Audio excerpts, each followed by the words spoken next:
그쪽 계급이 뭡니까? 군복 입고 주차를 이따위로 할 거야? 단지 그 한마디로 그의 군 생활은 완전히 무너졌습니다. 하사 장도현. 말발 하나로 후임들을 휘어잡던 자칭 간부 중의 간부. 주말 지하 주차장에서 만난 낯선 여군에게 그가 던진 말은 단순한 비아냥이었습니다. 하지만 며칠 후 연병장 단상 위에서 그 여군이 별 2개를 달고 등장했을 때 그는 자신의 운명이 바뀌었음을 직감했습니다. 좌천, 실수, 그리고 진짜 군인으로의 성장. 그가 무너졌던 이유, 그리고 다시 일어선 이야기. 지금부터 시작됩니다. 그 전에 잠깐 이 영상이 마음에 드셨다면 구독과 좋아요 부탁드리며 그럼 지금부터 오늘의 이야기 속으로 함께 들어가 볼까요? 오만한 남자 장도현. 30살이 갓 넘은 이 하사는 부대 내에서 나름의 입지를 다져놓고 있었습니다. 후임들 사이에서는 말발 센 간부로 통했죠. 거친 입담과 직설적인 화법으로 병사들을 다루는 솜씨가 제법 능숙했습니다. 물론 그 방식이 항상 옳다고 할 수는 없었지만 적어도 후임들은 도연의 말에 고개를 끄덕였습니다. 야, 너희들 오늘 청소는 제대로 했냐? 도연의 목소리에는 늘 위압감이 묻어 있었습니다. 병사들은 예, 하사님 하며 고개를 숙였죠. 이런 모습을 보며 도연은 은근한 만족감을 느꼈습니다. 자신이 이 부대에서 어느 정도 위치에 있다는 걸 확인하는 순간이었으니까요. 특히 도연은 자신의 말 한마디가 후임들에게 미치는 영향력을 즐겼습니다. 내가 이렇게 말하면 쟤들이 바로 움직이지. 그런 생각이 도연의 자존감을 채워주었죠. 부대 생활 몇 년째 이런 식으로 자리를 잡아온 터라 도연은 자신의 방식에 확신을 가지고 있었습니다. 주말이 되면 도연은 외출복으로 갈아입고 부대 밖으로 나갔습니다. 이날도 마찬가지였죠. 평소 자주 가던 대형마트에 들를 계획이었습니다. 생필품도 사고 맛있는 것도 먹고 그렇게 주말을 보내는 것이 도연의 일상이었습니다. 사복을 입은 도연은 부대 안에서의 위압적인 모습과는 달리 평범한 시민처럼 보였죠. 지하 주차장에 도착한 도연은 주차할 곳을 찾기 시작했습니다. 그런데 앞쪽에서 한 여성이 천천히 후진 주차를 하고 있는 모습이 눈에 들어왔습니다. 군복을 입은 여군이었죠. 도연은 차를 바짝 대며 짜증이 올라오기 시작했습니다. 주차하는 속도가 너무 느렸거든요. 아, 진짜 답답하네. 도연은 차 안에서 혼잣말을 했습니다. 그런데 여군의 주차 실력이 생각보다 서툴러 보였습니다. 몇 번씩 핸들을 돌리며 주차 공간에 맞추려고 애쓰는 모습이 도연의 인내심을 시험했죠. 평소 성격이 급한 도연에게는 참기 힘든 상황이었습니다. 시간이 지나도 여군의 주차는 끝나지 않았습니다. 도연은 손가락으로 핸들을 두드리며 초조함을 드러냈죠. 주말 쇼핑이라는 소소한 즐거움이 이런 일로 방해받는다고 생각하니 더욱 화가 났습니다. 게다가 군복을 입고 있는 모습이 도연의 눈에는 더욱 거슬렸죠. 결국 도연은 차에서 내렸습니다. 그리고 그 여군에게 다가가서는 거침없이 말을 던졌습니다. 군복 입고 다니면 다야? 아주 슈하네. 목소리에는 비아냥이 가득했습니다. 계급장을 제대로 확인하지도 않은 채 내뱉은 말이었죠. 도연의 눈에는 그저 자신보다 아래 계급의 여군으로만 보였습니다. 여군은 잠시 도연을 바라봤습니다. 그녀의 눈빛에는 놀라움과 함께 뭔가 차가운 것이 섞여 있었습니다. 하지만 도연은 그런 눈빛을 읽어내지 못했습니다. 오히려 자신의 말에 위축되는 모습이라고 생각했죠. 부대에서 후임들이 보이던 그런 반응과 비슷하다고 여겼습니다. 주차도 제대로 못하면서 군복은 왜 입고 다녀요? 도연의 말은 계속 이어졌습니다. 주변에서 쇼핑을 마치고 나오는 사람들이 이 상황을 지켜보고 있었지만 도연은 신경 쓰지 않았습니다. 오히려 자신이 옳다고 생각했으니까요. 군인이면 최소한의 실력은 갖춰야 한다는 게 도연의 신념이었습니다. 엘리베이터로 향하는 길에서도 도연의 비아냥은 계속됐습니다. 마침 그 여군과 같은 엘리베이터를 타게 되었거든요. 좁은 공간에서 어색한 침묵이 흘렀지만 도연은 멈추지 않았습니다. 별 2개쯤 달고 다니면 다들 피해줘야 한다 이거죠? 계급장을 대충 훑어본 도연은 대위 정도로 추정했습니다. 그때 여군이 처음으로 입을 열었습니다. 하사님, 다시 뵐 겁니다. 목소리는 낮고 차분했지만 어딘가 묵직한 무게감이 느껴졌습니다. 도연은 그 말을 단순한 인사 정도로 받아들였죠. 설마 그 말에 다른 의미가 있을 거라고는 생각하지 못했습니다. 그저 같은 군인끼리 나눈 예의상 인사 정도로 여겼을 뿐이었습니다. 엘리베이터 문이 열리고 여군이 먼저 내렸습니다. 도연은 그 뒷모습을 보며 속으로 중얼거렸습니다. 몸별 2개야. 겨우 대위쯤 되겠지. 그는 자신이 얼마나 큰 실수를 했는지 전혀 모르고 있었습니다. 오히려 자신이 선배 간부로서 후배에게 필요한 조언을 해준 것이라고 생각했죠. 쇼핑을 마치고 집으로 돌아온 도연은 여느 때와 다름없이 주말을 보냈습니다. 텔레비전을 보고 맥주를 마시고 내일 부대에서 할 일들을 대충 정리했죠. 지하 주차장에서 있었던 일은 이미 머릿속에서 사라진 지 오래였습니다. 그에게는 그저 일상의 작은 에피소드일 뿐이었으니까요. 하지만 도연은 몰랐습니다. 그날 자신이 마주했던 여군이 누구였는지, 그리고 자신의 그 무례한 행동이 어떤 결과를 가져올지 전혀 예상하지 못했던 것입니다. 월요일 아침이 되면 모든 것이 달라질 거라는 사실을 말이죠. 월요일 아침, 도연은 평소와 같은 시간에 눈을 떴습니다. 주말의 여유로움은 이미 사라지고 다시 부대 생활의 루틴이 시작되는 순간이었죠. 세면을 하고 군복을 입으며 도연은 오늘 하루도 별다를 것 없이 지나갈 거라고 생각했습니다. 후임들을 관리하고 업무를 처리하고 그렇게 하루를 마무리하는 평범한 일상 말이죠. 부대로 향하는 길에서 도연은 동료 간부들과 담소를 나눴습니다. 주말 어떻게 보냈어? 별거 없지. 그냥 쇼핑하고 집에서 쉬었어.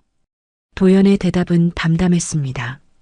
지하 주차장에서 있었던 일은 여전히 그에게 특별한 의미가 없었거든요. 그저 스쳐 지나간 하나의 에피소드일 뿐이었습니다. 그런데 오늘은 뭔가 부대 분위기가 달랐습니다.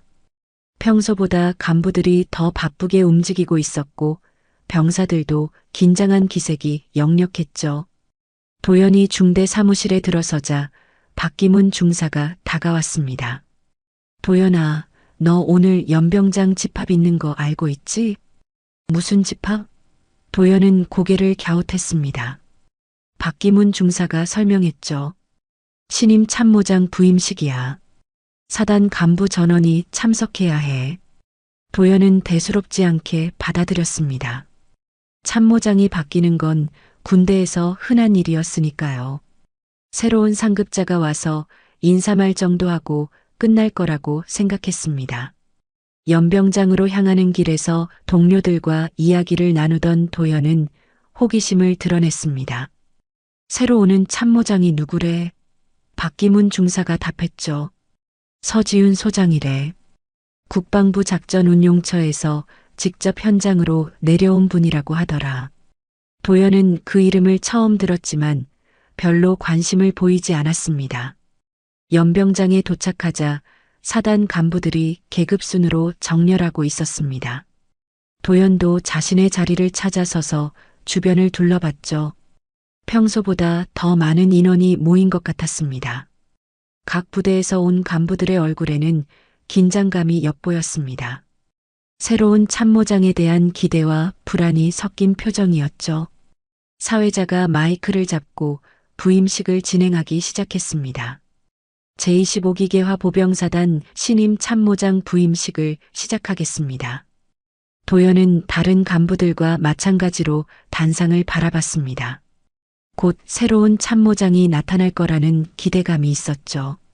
과연 어떤 분일까, 얼마나 엄격할까, 그런 생각들이 머릿속을 스쳐 지나갔습니다. 그런데 단상 위로 올라선 인물을 본 순간 도연의 표정은 순식간에 굳어버렸습니다.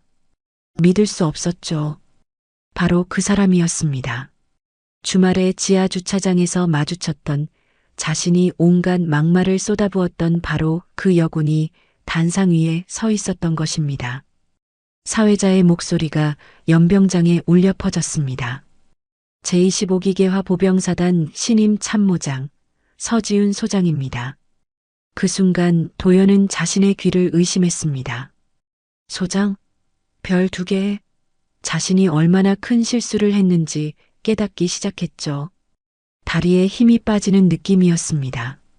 서지훈 소장은 차분하고 당당한 모습으로 단상에 서서 부임 인사를 시작했습니다. 안녕하십니까? 제25기계화 보병사단 신임 참모장 서지훈입니다. 목소리에는 확고한 신념과 리더십이 묻어 있었습니다. 도연은 그 목소리를 들으며 주말에 들었던 하사님, 다시 뵐 겁니다. 라는 말이 떠올랐습니다. 뒤에서 박기문 중사가 작은 목소리로 수군댔습니다. 와, 서지훈 소장 진짜 대단한 분이야. 국방부에서도 인정받는 실력자라고 하던데. 다른 간부들도 조용히 이야기를 나누고 있었습니다. 여군 중에서도 최고 엘리트래. 작전 기획 능력이 뛰어나다고 소문났어. 도연은 그런 이야기들을 들으며 점점 더 절망감에 빠져들었습니다. 자신이 무시했던 사람이 사단에서 가장 높은 위치에 있는 분이었다는 사실이 믿기지 않았죠. 게다가 자신의 그 무례한 행동을 모두 기억하고 있을 것이라는 생각에 식은땀이 흘렀습니다. 서지훈 소장의 부임사가 계속되었습니다. 저는 이 부대의 모든 간부와 병사들이 자신의 임무에 최선을 다하기를 바랍니다. 특히 간부들은 부하들의 모범이 되어야 합니다. 언제 어디서든 군인으로서의 품위를 잃지 않기를 당부드립니다. 마지막 말은 마치 도연에게 직접 하는 말처럼 들렸습니다. 부임식이 끝나고 간부들이 흩어지기 시작했습니다. 도연은 다리에 힘이 빠진 채로 그 자리에 서 있었죠. 박기문 중사가 다가와서 물었습니다. 야, 너 왜 그래? 얼굴이 새하얗네. 도연은 대답할 수 없었습니다. 어떻게 말하겠습니까? 자신이 새로운 참모장에게 욕을 했다고? 아니야, 괜찮아. 도연은 겨우 말을 꺼냈지만 목소리는 떨리고 있었습니다. 박기문 중사는 이상하다는 듯 도연을 바라봤지만 더 이상 묻지 않았습니다.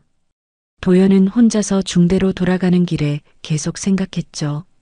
어떻게 해야 할까? 사과를 해야 할까? 아니면 모른 척 넘어가야 할까?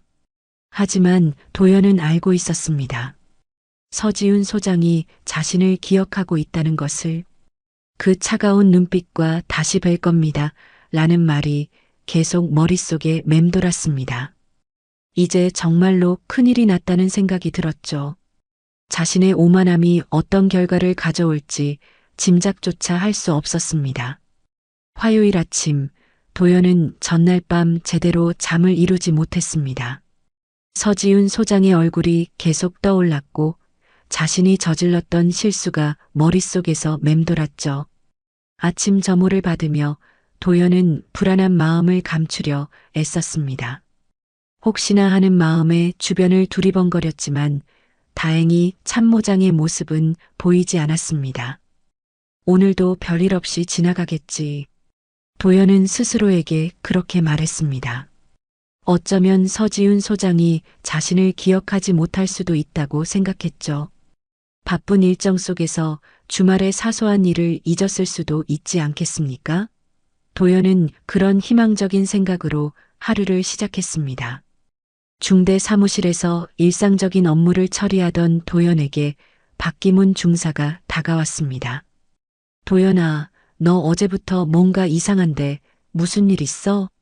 걱정스러운 표정이었죠. 도연은 괜찮다고 대답했지만 박기문 중사의 눈에는 그렇게 보이지 않았습니다. 평소 자신만만하던 도연의 모습과는 너무 달랐거든요. 점심시간이 되자 도연은 식당으로 향했습니다. 다른 간부들과 함께 식사를 하며 평소처럼 이야기를 나누려 했지만 마음은 편하지 않았죠. 혹시 누군가 자신의 이야기를 하고 있는 건 아닌지, 참모장이 자신에 대해 언급한 건 아닌지 계속 신경이 쓰였습니다. 오후에 들어서자 중대장이 도연을 불렀습니다. 장하사, 잠깐 이리 와봐. 도연의 심장이 뛰기 시작했습니다. 설마 벌써 참모장에게서 연락이 온 건 아닐까? 하지만 중대장이 전한 것은 다행히 일반적인 업무 지시사항이었습니다. 도연은 안도의 한숨을 내쉬었죠. 그런데 그 안도감도 잠시였습니다. 오후 4시쯤 중대 사무실에 인사과에서 온 병사가 찾아왔습니다. 장도연 하사님 계십니까? 도연은 불길한 예감이 들었지만 대답할 수밖에 없었죠. 네, 저입니다. 병사가 건넨 것은 공문서였습니다. 인사명령서라는 제목이 선명하게 보였습니다. 도연은 떨리는 손으로 그 문서를 펼쳤습니다. 내용을 읽어보는 순간 머리가 하얘졌죠. 하사 장도연 제27경계 소초로 전출 조치, 사유, 간부 품위 손상, 기본 소양 미달, 좌천이었습니다. 그것도 보급도 힘든 산악지대 외곽 소초로의 발령이었죠. 주변 동료들이 도연의 표정 변화를 눈치챘습니다. 박기문 중사가 다가와서 물었죠. 야, 무슨 일이야? 얼굴이 왜 그래? 도연은 인사명령서를 보여줄 수밖에 없었습니다.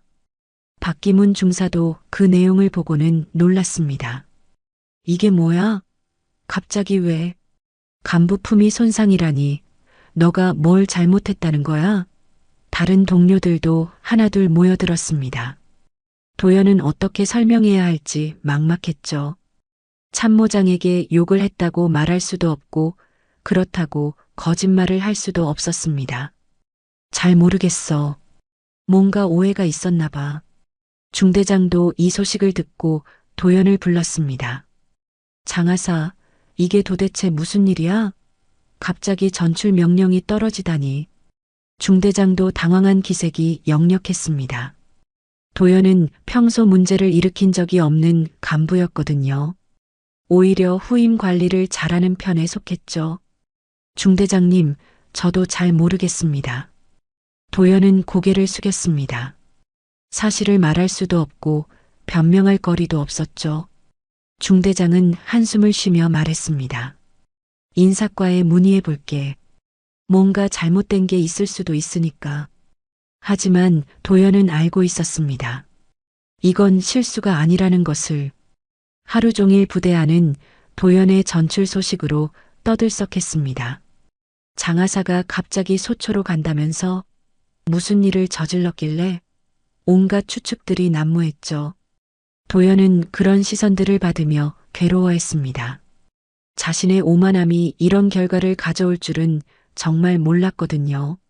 저녁 무렵 도연은 혼자서 부대 뒤편으로 나갔습니다. 아무도 없는 곳에서 한숨을 내쉬며 생각에 잠겼죠. 서지훈 소장이 정말로 자신을 기억하고 있었다는 것, 그리고 그 결과가 이렇게 빨리 나타날 줄은 예상하지 못했습니다. 다시 뵐 겁니다. 라는 말의 진짜 의미를 이제야 깨달았죠. 제27경계 소초는 부대에서도 가장 외진 곳에 위치한 곳이었습니다. 산악지대에 깊숙이 있어서 보급도 어렵고 생활 여건도 열악하기로 유명했죠. 그곳으로 가게 된다는 것은 사실상 격리되는 것과 다름없었습니다. 도연은 자신의 군 생활이 완전히 달라질 거라는 걸 직감했습니다. 박기문 중사가 도연을 찾아왔습니다. 야, 너 진짜 뭔 일 저질렀어? 인사과에서도 함구하고 있어. 걱정스러운 표정이었죠. 도연은 고개를 저으며 대답했습니다. 형, 미안해. 나도 잘 모르겠어. 거짓말이었지만 진실을 말할 수는 없었습니다.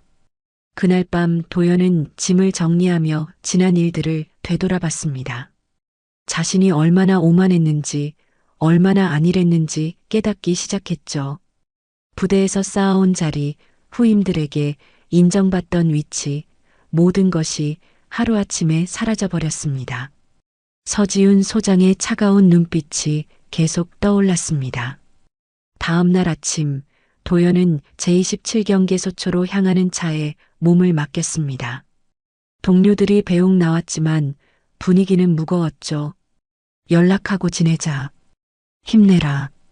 그런 말들이 오가는 가운데 도연은 부대를 떠났습니다. 창밖으로 보이는 풍경이 점점 험해지고 있었습니다. 소초에 도착한 첫날부터 도연은 현실을 직감했습니다. 이곳에서는 예전처럼 말발이 통하지 않을 거라는 것을, 완전히 새로운 환경에서 완전히 새로운 시작을 해야 한다는 것을, 도연의 진짜 시험이 이제 시작된 것입니다. 제27경계 소초에 도착한 도연은 첫날부터 냉혹한 현실을 마주했습니다. 산악지대에 깊숙이 자리한 소초는 본부대와는 완전히 다른 세계였죠. 시설도 낙후되어 있었고 생활 여건도 열악했습니다. 무엇보다 도연을 바라보는 사람들의 시선이 예전과는 달랐습니다. 소초장 오준호 중위가 도연을 맞이했습니다. 장도연 하사님 오셨군요. 목소리는 차갑고 공식적이었죠. 평소 후임들에게서 듣던 그런 존경 섞인 어조는 전혀 없었습니다. 오준호 중위는 도연의 전출 사유를 이미 알고 있는 것 같았습니다. 여기서는 예전처럼 말발 안 통합니다. 기본부터 배우세요. 오준호 중위의 말은 직설적이었습니다. 도연은 그 말을 들으며 가슴이 뜨끔했죠. 자신의 평판이 이미 이곳까지 전해진 것 같았습니다. 간부 품위 손상으로 좌천된 하사라는 낙인이 찍혀 있었던 것입니다. 소초 내 다른 간부들도 도연을 대하는 태도가 미묘했습니다. 표면적으로는 예의를 지켰지만 어딘가 거리감이 느껴졌죠. 평소 도연이 경험했던 동료 간부들과의 편한 관계와는 전혀 달랐습니다. 도연은 자신이 얼마나 고립된 상황에 놓였는지 깨달았습니다. 더 충격적인 것은 병사들의 반응이었습니다.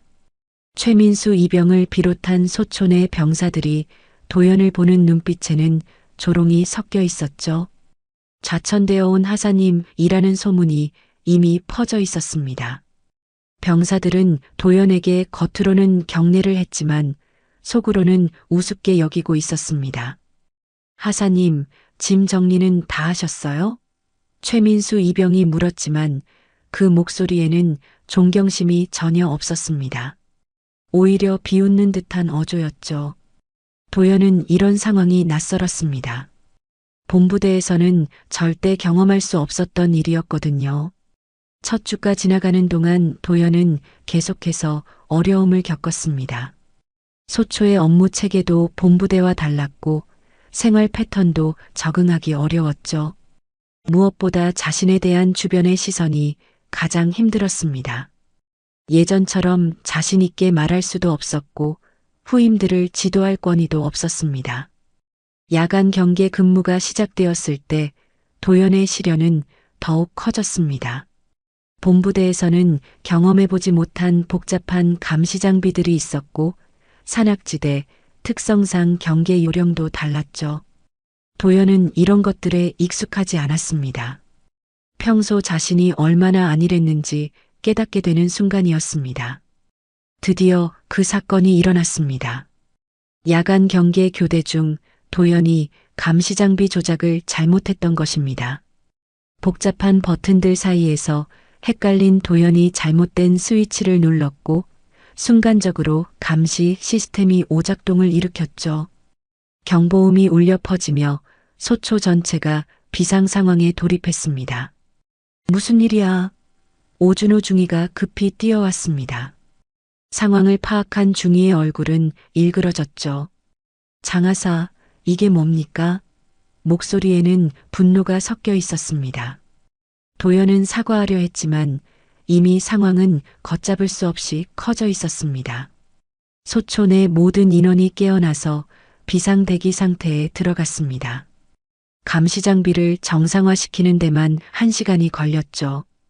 그 과정에서 도연은 모든 사람의 원망스러운 시선을 받아야 했습니다.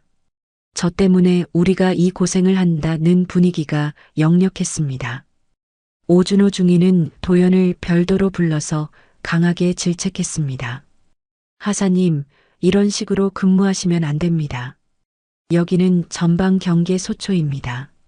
한 번의 실수가 큰 문제로 이어질 수 있어요. 중위의 말에는 실망감이 가득했죠. 도연은 고개를 숙일 수밖에 없었습니다.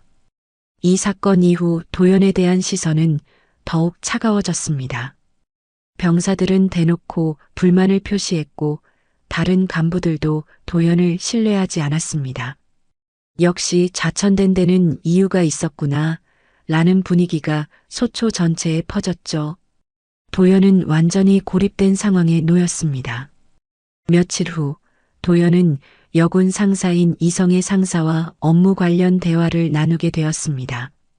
이성의 상사는 소초 내에서 행정 업무를 담당하고 있었고 도연보다 경험이 풍부한 간부였죠. 그런데 대화 도중 도연의 입에서 걸려서는 안 될 말이 튀어나왔습니다. 여자들이 이런 데까지 와서 뭘 하겠다고 순간적으로 나온 말이었지만 이성의 상사의 표정은 순식간에 굳어졌습니다. 도연은 자신이 또 큰 실수를 저질렀다는 것을 깨달았죠. 하지만 이미 내뱉은 말은 되돌릴 수 없었습니다. 하사님, 지금 뭐라고 하신 거예요? 이성의 상사의 목소리는 차갑게 식어 있었습니다. 도연은 변명하려 했지만 이미 늦었죠. 이성의 상사는 더 이상 말을 하지 않고 자리를 떠났습니다. 도연은 자신이 또 다른 구렁텅이에 빠져들고 있다는 것을 직감했습니다. 그날 밤 도연은 잠을 이루지 못했습니다. 본부대에서의 생활, 서지훈 소장과의 첫 만남, 그리고 지금의 상황까지 모든 것이 자신의 오만함에서 비롯된 것이라는 깨달음이 밀려왔죠. 하지만 깨달음만으로는 이미 벌어진 일들을 되돌릴 수 없었습니다. 이성의 상사가 도연의 발언을 공식적으로 보고할 것이라는 소문이 돌기 시작했습니다. 그렇게 되면 도연은 감찰실 조사까지 받게 될 상황이었죠. 병사들은 속삭였습니다. 하사 장도연, 이번엔 계급 아니라 진심으로 무너질 겁니다. 완전한 몰락이 눈앞에 다가오고 있었습니다. 감찰 조사를 기다리는 동안 도연의 마음은 무거웠습니다. 이성의 상사의 보고서가 이미 사단 감찰실로 전달되었다는 소문이 소초 전체에 퍼져 있었죠. 도연은 자신의 군 생활이 정말로 끝날 수도 있다는 두려움에 떨었습니다. 두 번의 큰 실수, 그리고 이제 세 번째 위기가 다가오고 있었습니다. 오준호 중위가 도연을 불렀습니다. 장하사, 오늘 밤 경계 근무에 투입됩니다. 평소보다 더 차가운 목소리였죠. 도연은 이것이 일종의 징벌적 조치라는 것을 알 수 있었습니다. 감찰 조사를 앞두고 밤샘 근무를 시키는 것은 분명 의도가 있었습니다. 네, 알겠습니다. 도연은 고개를 숙이며 대답했습니다. 더 이상 변명할 여지도 없었고 항변할 기력도 남아있지 않았죠. 그는 이미 포기 상태에 가까웠습니다. 자신이 저질렀던 일들의 무게가 이제야 실감나기 시작했습니다. 밤이 깊어지면서 소초 주변은 고요해졌습니다. 산악지대 특유의 쌀쌀한 바람이 불어왔고 도연은 홀로 경계 초소에서 근무를 서고 있었습니다. 평소보다 더 외로운 기분이었죠. 동료들의 신뢰도 잃었고 후임들의 존경도 받지 못하고 이제는 상급자들의 질책만 남아 있었습니다. 시간이 흐르면서 날씨가 더욱 악화되기 시작했습니다. 예보에 없던 눈이 내리기 시작했고 바람도 점점 세졌죠. 도연은 두꺼운 외투를 입고 있었지만 추위가 뼛속까지 파고들었습니다. 이런 날씨에는 경계 근무가 더욱 힘들어집니다. 자정이 넘어가자 눈보라가 심해졌습니다. 시야가 거의 확보되지 않을 정도였죠. 도연은 정해진 구역을 순찰하면서 이상이 없는지 확인해야 했습니다. 하지만 이런 날씨에는 작은 실수도 큰 사고로 이어질 수 있어서 더욱 조심스러웠습니다. 그때 어디선가 비명소리가 들렸습니다. 아, 짧지만 분명한 사람의 목소리였죠. 도연은 귀를 기울였습니다. 눈보라 소리에 섞여서 잘 들리지 않았지만 분명히 누군가의 도움을 요청하는 소리 같았습니다. 도연은 망설이지 않고 소리가 난 쪽으로 달려갔습니다. 가파른 산길을 따라 내려가다 보니 최민수 이병이 넘어져 있는 것을 발견했습니다. 눈에 미끄러져 실족한 것 같았죠. 다리를 다친 것 같았고 혼자서는 일어설 수 없는 상태였습니다. 도연은 평소 자신을 무시하던 최민수 이병이었지만 망설이지 않았습니다. 민수야, 괜찮아? 도연은 급히 최민수 이병에게 다가갔습니다. 최민수 이병은 고통스러워하며 다리를 부여잡고 있었죠. 하사님, 다리가 너무 아파요. 혼자서는 못 일어나겠어요. 평소와 달리 진심으로 도움을 요청하는 목소리였습니다. 도연은 자신의 외투를 벗어서 최민수 이병에게 덮어주었습니다. 그리고 무전기로 소초의 상황을 보고했죠. 소초장님, 최민수 이병이 실족사고를 당했습니다. 구조 지원이 필요합니다. 하지만 이런 날씨에는 즉시 구조대가 올 수 없었습니다. 장하사, 일단 안전한 곳으로 이동시켜야 합니다. 구조대는 날씨가 좀 나아져야 올 수 있을 것 같습니다. 오준호 중위의 목소리가 무전기에서 들려왔습니다. 도연은 상황의 심각성을 깨달았죠. 이 추위에 최민수 이병을 그대로 둘 수는 없었습니다. 도연은 망설이지 않고 최민수 이병을 업었습니다. 민수야, 조금만 참아. 소초까지 데려다 줄게. 최민수 이병은 도연보다 체격이 컸지만 도연은 포기하지 않았습니다. 계급이고 뭐고 지금은 사람을 살려야 하는 상황이었으니까요. 맨발로 산길을 올라가는 것은 정말 힘들었습니다. 눈보라가 얼굴을 때렸고 발은 얼어붙을 것 같았죠. 하지만 도연은 멈추지 않았습니다. 최민수 이병이 하사님, 힘드시면 잠깐 쉬어요 라고 말했지만 도연은 고개를 저었습니다. 괜찮아, 조금만 더 가면 돼. 가파른 산길을 한 걸음씩 올라가면서 도연은 이상한 기분을 느꼈습니다. 지금까지 자신이 추구했던 것들, 권위, 인정, 체면, 이런 것들이 전혀 중요하지 않다는 걸 깨달았죠. 지금 이 순간에는 오직 최민수 이병을 안전하게 데려다 주는 것만이 중요했습니다. 30분이 넘게 걸려서 도연은 최민수 이병을 업고 소초에 도착했습니다. 다른 간부들과 병사들이 모두 나와서 기다리고 있었죠.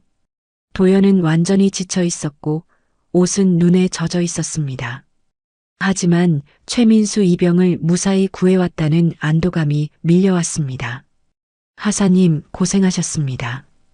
오준호 중위가 처음으로 도연에게 진심 어린 말을 했습니다. 다른 간부들도 도연을 바라보는 시선이 달라졌죠. 이성의 상사도 도연에게 담요를 가져다 주며 말했습니다. 정말 대단하셨어요. 병사들의 반응도 완전히 달라졌습니다. 최민수 이병은 도연의 손을 꼭 잡고 말했죠. 하사님, 정말 감사합니다. 하사님이 아니었다면 큰일 날 뻔했어요. 다른 병사들도 도연을 보는 눈빛이 바뀌었습니다. 처음으로 진정한 존경의 눈빛이었죠. 장하사님 감사합니다. 병사들이 한 명씩 도연에게 인사를 했습니다. 평소 자신을 무시하던 그들이 이제는 진심으로 고마워하고 있었죠. 도연은 이런 감정을 처음 느꼈습니다. 권위로 얻은 인정이 아니라 행동으로 얻은 진짜 인정이었습니다. 그날 밤 도연은 깊은 잠에 빠져들었습니다. 오랜만에 마음이 편안했죠. 자신이 정말로 필요한 사람이었다는 것을 느꼈고 진정한 간부가 무엇인지 깨닫기 시작했습니다. 오준호 중위가 감찰실에 보낼 보고서에 한 줄을 추가했습니다. 장도연 하사, 드디어 진짜 간부로서 행동했습니다. 최민수 이병 구조 사건 이후 도연의 마음속에는 변화가 시작되었습니다. 그동안 자신이 추구했던 것들이 얼마나 공허했는지 깨달았죠. 진정한 리더십은 권위로 얻는 것이 아니라 행동으로 보여주는 것이라는 걸 비로소 이해하게 되었습니다. 도연은 스스로에게 다짐했습니다. 이제 정말로 달라져야 한다고. 다음 날 아침 도연은 평소보다 일찍 일어나서 소초 화장실 청소를 자원했습니다. 원래는 병사들이 돌아가며 하는 일이었지만 도연이 나서서 하겠다고 한 것이죠. 처음에는 병사들이 어리둥절해했습니다. 하사님이 왜 이런 일을? 하지만 도연은 묵묵히 청소를 계속했습니다. 민수야, 다리는 좀 어때? 도연은 최민수 이병에게 다가가서 안부를 물었습니다. 평소와는 완전히 다른 모습이었죠. 권위적인 말투 대신 진심 어린 관심을 보이는 모습이었습니다. 최민수 이병도 이런 도연의 모습에 놀라며 대답했습니다. 많이 나아졌어요. 하사님 덕분에. 식당 근무도 도연이 자원해서 맡았습니다. 원래 간부들이 하지 않는 일이었지만 도연은 기꺼이 나섰죠. 설거지부터 식당 정리까지 모든 일을 도맡아 했습니다. 처음에는 다른 간부들이 이상하게 생각했지만 도연의 진심을 느끼기 시작했습니다. 장하사, 굳이 그런 일까지 하실 필요는 없는데요. 오준호 중위가 말했지만 도연은 고개를 저었습니다. 아닙니다. 제가 해야 할 일이에요. 도연의 목소리에는 확신이 담겨 있었죠. 이제는 누가 시켜서 하는 일이 아니라 자신이 원해서 하는 일이었습니다. 교육계획안 작성도 도연이 맡았습니다. 소초에서 시행하는 각종 교육 프로그램을 체계적으로 정리하고 더 효율적인 방법을 제안했죠. 본부대에서의 경험을 살려서 소초 실정에 맞는 교육 방식을 고안했습니다. 다른 간부들도 도연의 아이디어에 감탄했습니다. 하사님, 이 교육계획 정말 좋네요. 이런 걸 어떻게 생각해내셨어요? 이성의 상사가 물었습니다. 예전에는 도연에게 차갑게 대했던 그녀도 이제는 인정하는 모습을 보였죠. 도연은 겸손하게 대답했습니다. 경험을 살려서 조금 정리해 본 것뿐이에요. 병사들의 반응도 점차 달라지기 시작했습니다. 처음에는 요즘 장하사님이 이상하다는 말이 돌았지만 시간이 지나면서 진짜 달라졌다는 평가로 바뀌었죠. 도연의 진심이 통하기 시작한 것입니다. 병사들은 이제 도연에게 진심으로 경례를 했습니다. 하사님, 오늘 근무 교대 시간입니다. 병사들이 도연에게 보고하는 태도도 달라졌습니다. 예전처럼 형식적이고 건성인 태도가 아니라 진심으로 존경하는 마음이 담긴 보고였죠. 도연은 이런 변화를 느끼며 뿌듯해했습니다. 어느 날 저녁 도연은 소초 뒤편에서 혼자 생각에 잠겨 있었습니다. 지난 몇 주간의 변화를 되돌아보며 자신이 정말로 달라졌다는 것을 실감했죠. 서지훈 소장과의 첫 만남, 좌천, 그리고 이곳에서의 시련들. 모든 것이 자신을 성장시키는 과정이었다는 걸 깨달았습니다. 이성의 상사가 도연에게 다가왔습니다. 하사님, 요즘 정말 많이 변하셨네요. 목소리에는 인정하는 마음이 담겨 있었죠. 도연은 고개를 숙이며 대답했습니다. 늦었지만 행동으로 답하려고 합니다. 이성의 상사는 미소를 지으며 말했습니다. 나쁘지 않네요. 소촌의 분위기도 완전히 바뀌었습니다. 예전처럼 도연을 경계하거나 무시하는 사람은 없었죠. 오히려 도연의 의견을 존중하고 그의 제안을 받아들이는 분위기가 되었습니다. 도연은 이제야 진정한 팀워크가 무엇인지 알게 되었습니다. 훈련 기록에도 도연의 변화가 반영되기 시작했습니다. 성실한 근무 태도, 적극적인 업무 참여, 동료들과의 원활한 소통 등이 긍정적으로 평가되었죠. 오준호 중위는 도연의 복무평가에 현저한 개선이라고 기록했습니다. 복무평가서는 상급 부대로 보고되었고 결국 서지훈 소장의 책상까지 도달했습니다. 서지훈 소장은 도연의 변화를 담은 보고서를 조용히 읽어보았죠. 그리고 그 보고서 마지막 장에 사인을 남겼습니다. 아무 말 없이 하지만 의미 있는 사인이었습니다. 기회는 스스로 만들 줄 아는 자에게 주는 것. 서지훈 소장이 혼자 중얼거린 말이었습니다. 도연이 진정으로 변화하고 있다는 것을 확인한 순간이었죠. 하지만 이것만으로는 충분하지 않았습니다. 더 확실한 변화를 보여줘야 했습니다. 한 달이 지나면서 도연의 변화는 더욱 확고해졌습니다. 이제는 누가 시키지 않아도 스스로 할 일을 찾았고 후배들을 진심으로 챙겼죠. 권위로 다스리는 것이 아니라 모범으로 이끄는 리더십을 보여주기 시작했습니다. 소촌의 모든 사람이 도연의 변화를 인정했습니다. 요즘 장하사님 정말 다른 사람 같아요. 최민수 이병이 다른 병사들에게 말했습니다. 처음 왔을 때와는 완전히 달라졌어요. 병사들도 고개를 끄덕였죠. 도연의 진심이 통했고 이제는 모든 사람이 그를 존경하고 있었습니다. 도연은 이제 자신이 추구해야 할 것이 무엇인지 확실히 알게 되었습니다. 계급장이 주는 권위가 아니라 행동이 주는 신뢰, 말이 아니라 실천, 이런 것들이 진정한 리더십이라는 걸 깨달았죠. 그리고 이런 변화가 새로운 기회로 이어질 것이라는 희망을 품기 시작했습니다. 6개월이 흘렀습니다. 도연의 변화는 이제 소초를 넘어서 상급 부대까지 알려지게 되었죠. 제27경계 소초에서 모범 간부로 거듭난 장도연 하사의 이야기가 조용히 퍼져나갔습니다. 그리고 마침내 그에게 큰 기회가 찾아왔습니다. 사단 전술평가대회에서 소초 대표 발표자로 선정된 것이었습니다.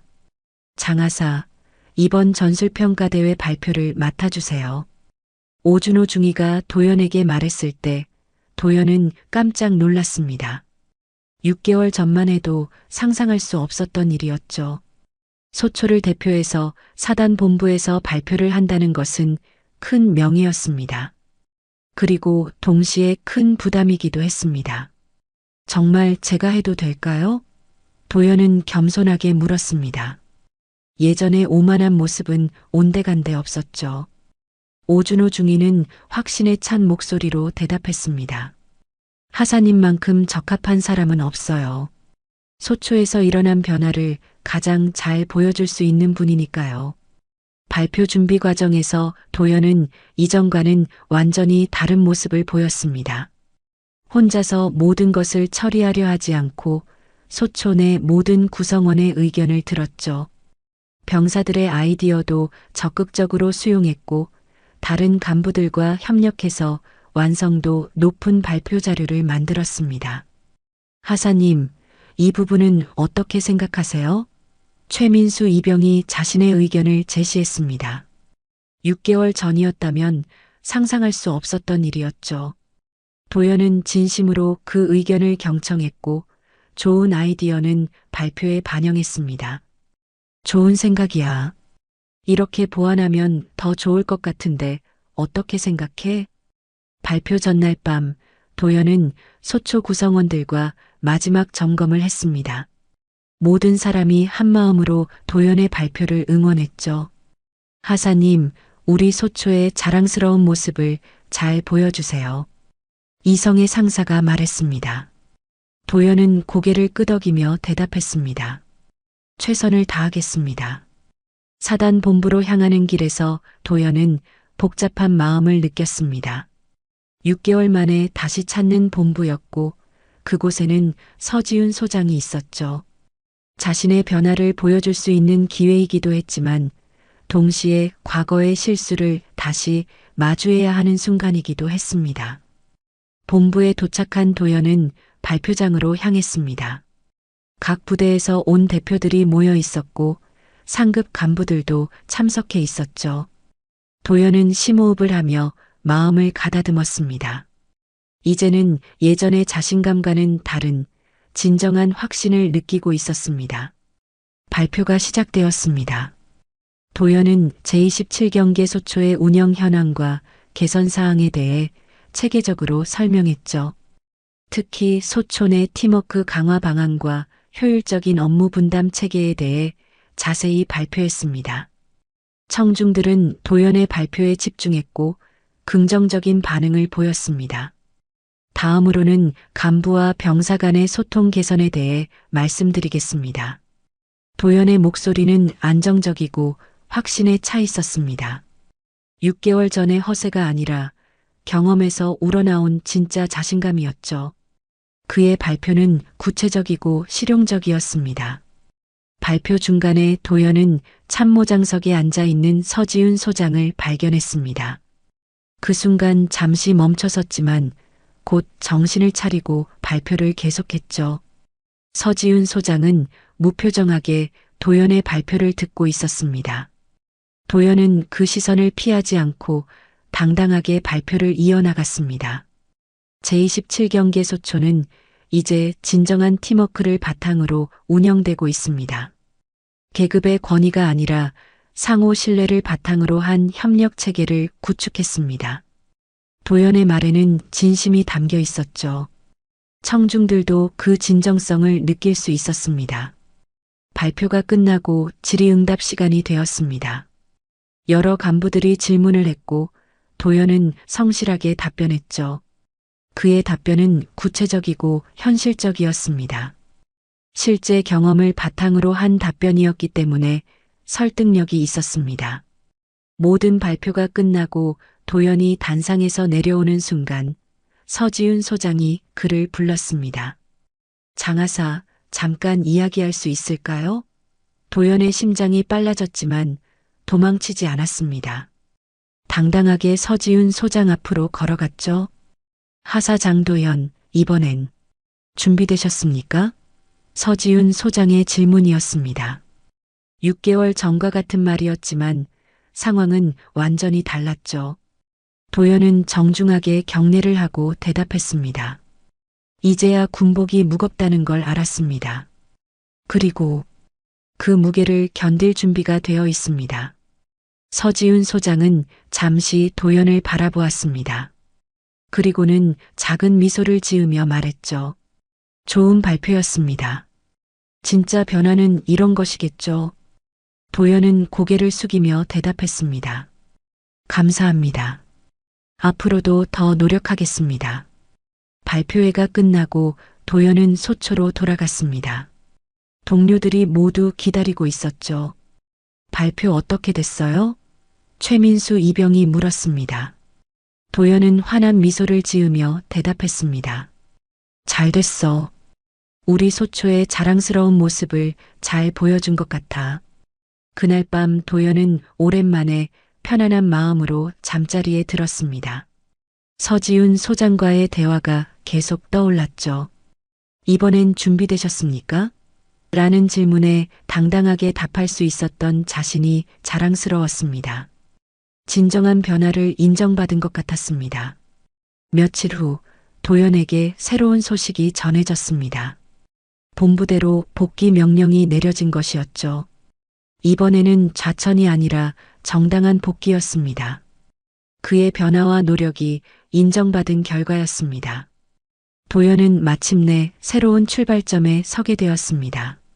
본부대로 복귀하는 날, 도연은 제27경계 소초의 모든 구성원들과 작별 인사를 나누었습니다.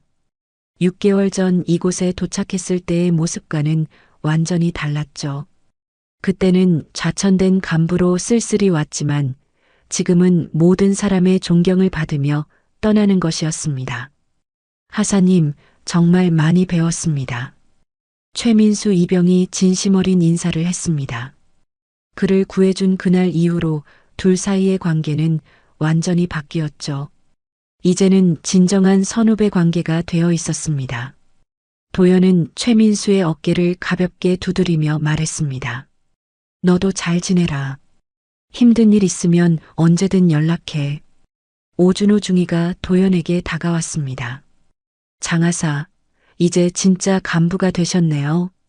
처음 도연이 왔을 때 기본부터 배우라고 했던 그 중위가 이제는 인정하는 말을 하고 있었죠. 도연은 깊게 고개를 숙이며 대답했습니다. 중위님 덕분에 많이 배웠습니다. 정말 감사합니다. 이성의 상사도 도연과 악수를 나누었습니다.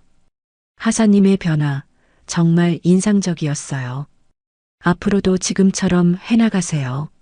한때 도연의 부적절한 발언 때문에 공식 보고까지 했던 그녀가 이제는 따뜻한 격려를 보내고 있었습니다.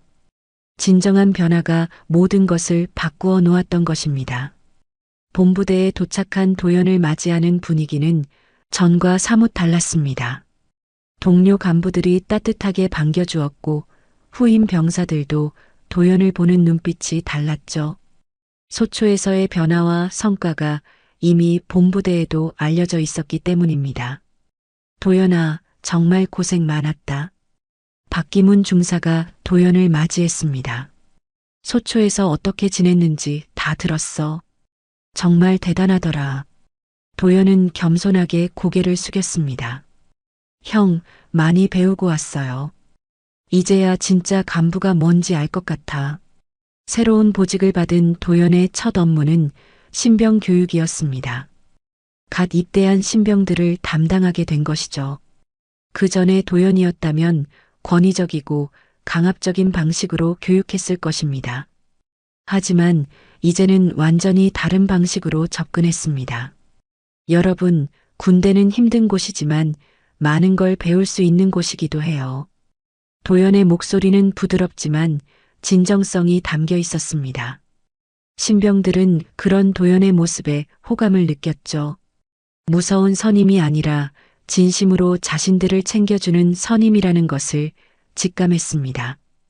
교육과정에서 도연은 한 명 한 명을 세심하게 살펴봤습니다. 적응하지 못하는 신병이 있으면 따로 불러서 상담을 해주었고 어려움을 겪는 신병들에게는 개인적으로 도움을 주었죠. 이런 도연의 모습은 다른 간부들에게도 좋은 영향을 미쳤습니다. 어느 날 저녁 한 신병이 도연을 찾아왔습니다. 김철수 이병이었죠. 하사님, 상담 좀 해주실 수 있나요? 집안 사정으로 고민이 많다는 것이었습니다. 도연은 시간을 내서 그 신병의 이야기를 들어주었습니다. 그 전이었다면 참고 견뎌라는 말로 끝냈을 것입니다. 철수야, 힘들겠지만 포기하지 마. 내가 여기서 성장할 수 있도록 내가 도와줄게. 도연의 말에는 진심이 담겨 있었습니다. 김철수 이병은 고개를 끄덕이며 대답했습니다. 하사님, 감사합니다. 최선을 다하겠습니다. 도연의 변화는 부대 전체에 긍정적인 영향을 미쳤습니다. 후임들은 도연을 진심으로 존경했고 동료 간부들도 그의 리더십을 인정했죠. 상급자들도 도연의 성과를 높이 평가했습니다. 진정한 변화가 만들어낸 선순환이었습니다. 몇 주 후 도연은 우연히 한 신병과 대화를 나누게 되었습니다. 그 신병이 물었죠. 하사님, 왜 요즘 그렇게 사람을 잘 대해요? 순진한 질문이었지만 도연에게는 의미 있는 질문이었습니다. 도연은 잠시 생각한 후 대답했습니다. 군인은 총을 드는 사람만이 아니라 책임을 지는 사람이야. 그 책임 나도 이제 조금은 알 것 같아서. 도연의 말에는 깊은 깨달음이 담겨 있었습니다. 진정한 리더십이 무엇인지, 간부의 역할이 무엇인지 이제야 제대로 이해하게 된 것이었죠. 그날 저녁 도연은 자신의 숙소에서 명찰을 정리하고 있었습니다. 장도연 하사라고 적힌 그 명찰을 바라보며 혼자 중얼거렸습니다.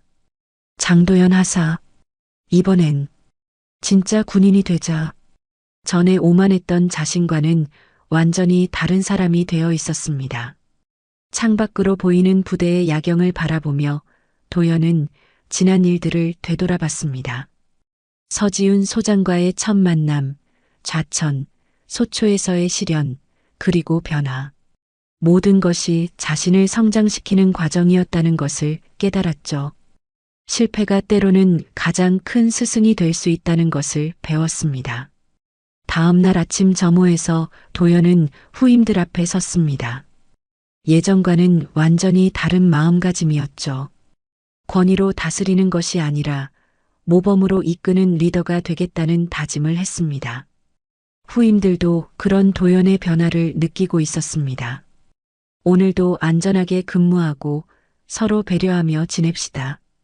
도연의 말에 후임들이 네 하고 힘차게 대답했습니다. 진심 어린 존경이 담긴 대답이었죠. 도연은 이제 진정한 리더가 무엇인지 알고 있었습니다. 그날 오후 도연은 부대 뒤편에서 혼자 시간을 보내고 있었습니다. 6개월 전 자신의 모습과 지금의 모습을 비교해보며 많은 것을 느꼈죠. 실패와 좌절이 결국 자신을 더 나은 사람으로 만들어준 것이었습니다. 서지훈 소장에게 감사한 마음까지 들었습니다. 이제 진짜 시작이야. 도연은 스스로에게 말했습니다. 과거의 실수를 교훈으로 삼아 더 나은 미래를 만들어가겠다는 다짐이었죠. 그는 이제 진정한 군인이 되었습니다. 계급장이 아니라 인격으로 존경받는, 권위가 아니라 신뢰로 이끄는 진짜 리더가 된 것입니다. 장도연 하사의 이야기는 이렇게 새로운 시작을 맞이했습니다. 오만함에서 겸손함으로, 권위에서 신뢰로, 말에서 행동으로. 그의 변화는 계속될 것이고 그 변화는 주변 사람들에게도 좋은 영향을 미칠 것입니다. 진정한 성장이란 바로 이런 것이었습니다. 오늘 준비한 영상은 여기까지입니다. 이야기가 마음에 드셨다면 좋아요와 구독 부탁드립니다. 그리고 여러분의 이야기도 꼭 댓글로 들려주시면 함께 더 깊은 따뜻한 대화를 나눌 수 있을 것 같습니다. 더 재밌는 영상으로 찾아뵙겠습니다. 감사합니다.